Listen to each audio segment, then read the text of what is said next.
Ibinida ni Senador Robin Padilla noong Biyernes ang National Telecommunications Commission, NTC, sa 30 araw na suspension order nito laban sa Sunshine Media Network International, SMNI, na sinasabing kawalan ng due process. Sa desisyon, sinabi ni Padilla, na namumuno sa Senate Committee on Public Information and Mass Media, na plano niyang formal na maghain ng resolusyon na sumusuporta sa SMNI at kinundena ang NTC kapag natuloy ang trabaho ng Senado sa Enero.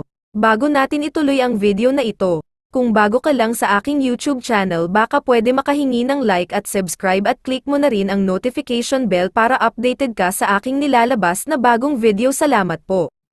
Sa akalaman natin mga kababayan, nung naglabas po ng resolusyon si Senator Robin Hood Padilla bilang pagsuporta po sa SMNI, kasabay nito ang pagkondena sa ginawa ng National Telecommunications Commission na sinuspinde po operasyon ng SMNI sa loob ng 30 araw. Batay po dito, sabi ni Senator Robin Hood Padilla, walang basehan na nakakasira pa.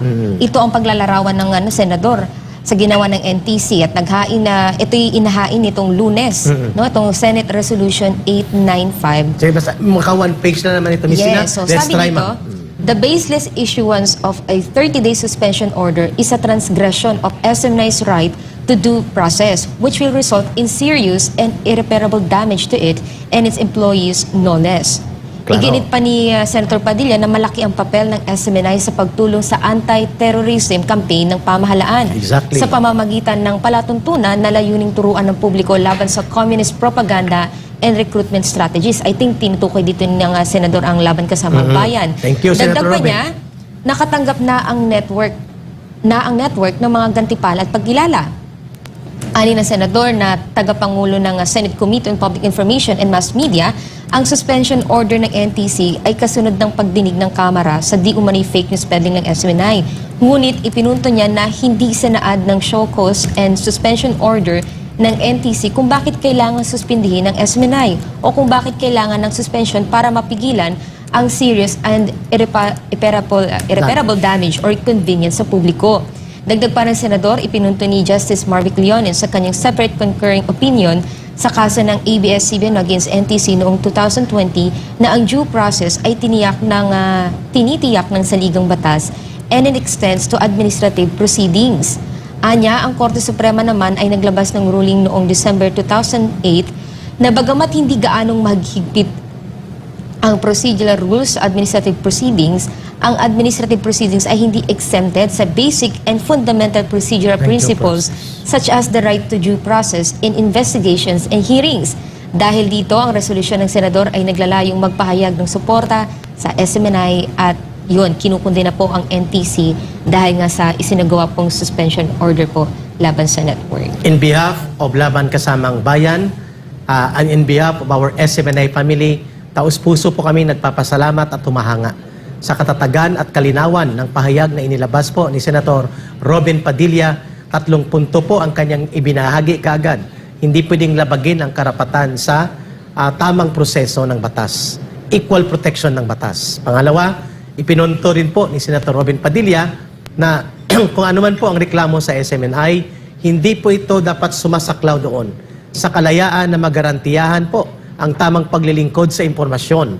Sapagkat kung ako, sakaling assuming na kami nagkamali dito sa Laban Kasamang Bayan at nagmalabis kami, ang tamang rekurso niyan ay sa korte patotohanan, hindi po gamitin ang kapangyarihan ng gobyerno para sagkaan at supilin ang malayang paghahayag. At ang pangatlong binanggit ni Senator Robin Padilla, ano man po ang nature ng proceedings, administrative, congressional man yan, o kaya ay isang court hearing, mandatory po na nakasaad sa saligang batas at sinabi ng Korte Suprema yan, ang due process ay hindi pwedeng i-deny sa mga nasasakdal o inireklamo kagaya ng ginawa sa SMNI.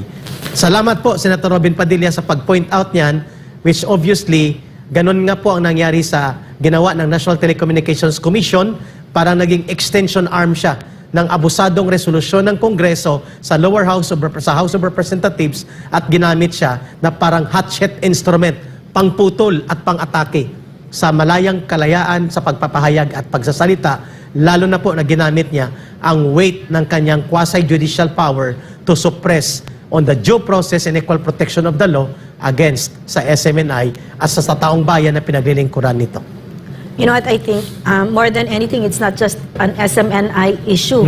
No, it's an issue of press freedom and other very basic rights, no? Freedom of expression, which is a right above all others. So we're very grateful that we have a senator such as Senator Robin Padilla, who is truly a guardian of our democracy. So pinakita niya yan. Alam mo, parang dati I'm just so grateful kasi nga that Congress right now is something else. I have never seen a Congress as egregious as this, no? Correct. So we're very grateful that we have senators, that the Senate is there. No? Yes. And Ay, to Miss add Ina. lang, Ikaw meron muna. din naging pahayag si Senator Amy Marcos, no? Oh, there you go. I reiterate the statement I made last December that NTC failed to afford due process to Yun. SMNI and that the suspension is an attack on press freedom. Malinaw. Again, Who is this? why are they Senator so Amy afraid of Marcos. SMNI? I Oh, think at okay. naging discussion Thank you, din Senator natin. Amy Marcos, ma'am. Yeah. Sa iyong pong patuloy na pagtatanggol ng Yeah. kalayaan sa pamamahayag at kalayaan sa pagsasalita at pagkagarantiya ng isang malayang media institution like SMNI ay hindi po mabusalan ng abuso sa kapangyarihan. Ma'am, we also would like to remind the people na pinasalamatan din natin ang naging suportang pahayag ni Senator J.B. Ejercito sa SMNI Oh, at that's sa nice. issue ng press freedom na kinakaharap natin, and of course, Senator Chis Escudero. Thank you Yeah. so much. Yeah. Ano napakahalaga And Senator kasi... De La Rosa, sorry. Sa Senator Bato. So, napakahalaga ng mga boses na ganito kasi Senate yan di ba? So, ang boses nila, boses talaga ng taong bayan yan. So, grabe yung nangyayari sa NTC ngayon, no?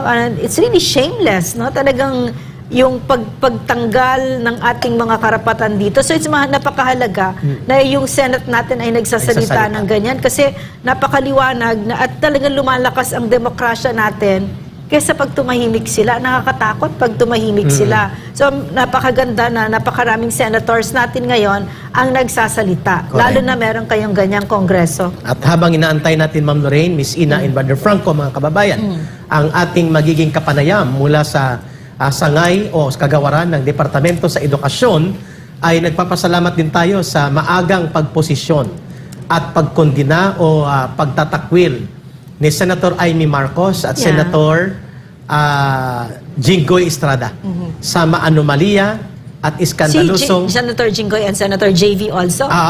Okay. sa let's go. kanilang pagtatakwil naman, ma'am, sa maanomalia at iskandalusong pagpipirma sa alleged signature buying para ilusot kunwari na may pinipirmahan ang mga mamamayan para baguhin ang konstitusyon. Yung People's Initiative. Yung People's Initiative na isang peke at bogus na mga hakbang sapagkat ito'y dineklara na ng Supreme Court na illegal, walang enabling law, at ito'y exercise in futility. Subalit, kumakalat at umaapaw, ma'am, ang mga formas na pinapaabot sa atin at tuloy-tuloy po ang pagtatanong ng taong bayan. Saan po ito gagamitin? Ka Eric at sa Laban Kasamang Bayan. Bigay ka ng background, Eric, kung ano yung papel na yan. Sige. Pinapipirma-pirma. Pwede natin mapakita siguro, Nimes, no? Sa ating producer at sa ating team. Nakakabahala. Sa online natin na support team. Nakakabahala po ito ngayon sapagkat tinanong na ni Congressman Edsel Lagman, saan ang gagaling ang pondo? Sapagkat bawat pirma, ayon sa mga taga Bicol, ay may mga 100 pesos na ipinamumudmod. Ito ay ayon sa ulat na ipinaabot kay Congressman Edsel Lagman mula sa Bicol kung saan sa Albay ay gobernador ang kanyang anak kasalukuyan. Number 2, ang inisyatiba na ito ng kiningnan kong foreman ay mayroong tinatawag na si Attorney Abad. Sino itong Attorney Abad? Kanino siya nagtatrabaho? At ano ang kanyang organisasyon? Nakalagay po siya sa form eh. Pangatlo, ano po ang papel ng mga mayors at congressmen? Sapagkat ito'y binababa sa barangay, ang iba, sa aking barangay for example, ma'am, nagtatanong sila kung ito ba'y para sa ayuda, para ba ito sa crisis intervention. So habang malawak ang mga pagtatanong at hindi malinaw ang mga motibo, mas lalong nagkakaroon ng pagdududa ang taong bayan na ito ay isang political maneuver, game plan, para palabasin na magkakaroon ng sentimiento ang mamamayan through pirma or signature campaign at i-convene ng House of Representatives kasi nakalagay doon sa form. Parang ito ay isa-submit sa House of Representatives kina Speaker Martin Romualdez at sa kanyang sa kanila sa lower house ng Kongreso, hindi sa Senado. So kanino po nanggaling ang motibo, pundo, at ano ang layunin? Kasi hindi nakasulat anong babaguhin sa konstitusyon. So ang tinitingnan ngayon ng taong bayan, Miss Ina, Brother Franco, mga kababayan, ay gagamitin ito para baguhin ang konstitusyon at sasapawan ang independent participation ng Senado. Sapagkat iginigiit dito na House or Congress voting jointly. E di 318 sila at 224 lang ang mga senador. Pag nagbotohan, ma-outvoted talaga ang Senado. Ngayon, ang tanong ng mamamayan, kaninong interes at benepisyo ito? Lumalabas tuloy na itong pagpapapirma ay hindi para sa pagbabago ng konstitusyon lamang, kundi ito ay pagbabago mismo ng setup ng gobyerno. At sa pamamagitan ng pagkilos ng lower house, ite-technical ngayon ang Senado sapagkat sasabihin sa kanila, Ma'am Lorraine, Miss Ina at Brother Franco, ito na ang sentimento ng mamamayan. Oo, People's Initiative ito. Kaya i-convene nyo ng sarili nyo na magbago ang konstitusyon and you should vote jointly. So ngayon, ang Senado, itcha-challenge ng lower house.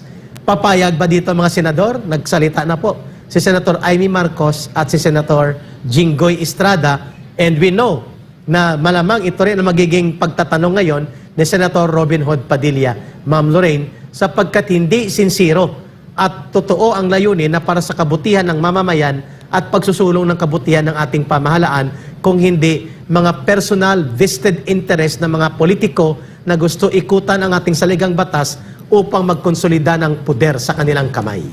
Kung nagustuhan mo ang ganitong video, huwag kalimutan ang magkomento kung ano ang saloobin mo. Salamat po.